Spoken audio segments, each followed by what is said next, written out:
So this is a very active fault system. This is where a quake swarm is happening now, out in the ocean about 250 miles west of Newport. These kind of smaller quakes happen all the time and don't cause any damage, but head about 200 miles east. So it's this whole light blue area here.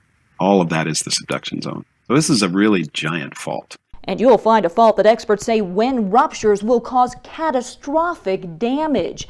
The Cascadia subduction zone, a 600-mile-long fault, is capable of producing a magnitude 9 earthquake, very much like the one that struck in northeast Japan in 2011. Now, it's important to point out the swarm happening now does not increase the risk of a subduction zone quake happening. Experts say that fault could rupture really at any time.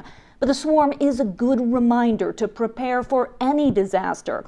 The Red Cross says we should begin with the basics. But there's really just a top 3 things that you should have in building your emergency supply kit. The first thing is water, 1 gallon per person per day. Number 2 is non-perishable food items. Think granola bars, peanut butter, crackers, or canned food items. And the third must-have is a first aid kit. And make sure you include any prescription or over-the-counter medications you're taking or need. We like to say have enough supplies for 3 days, preferably up to 2 weeks, because again, each disaster is different. And once you get those items in your kit and feel like you're ready to add more, put in a flashlight, some extra batteries, and a battery-powered or hand-crank radio. If you have a pet, toss in some supplies for them as well.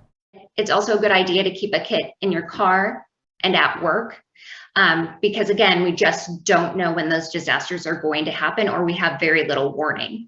And if you're wondering about earthquake insurance, OSU earthquake geologist Chris Goldfinger says the prices have gone up now that we know more about the Cascadia subduction zone and what it's capable of producing. But he says it's worth it. It's still available and in my opinion, a good idea. I have it, and I think it's a good idea. Keely Chalmers, KGW News.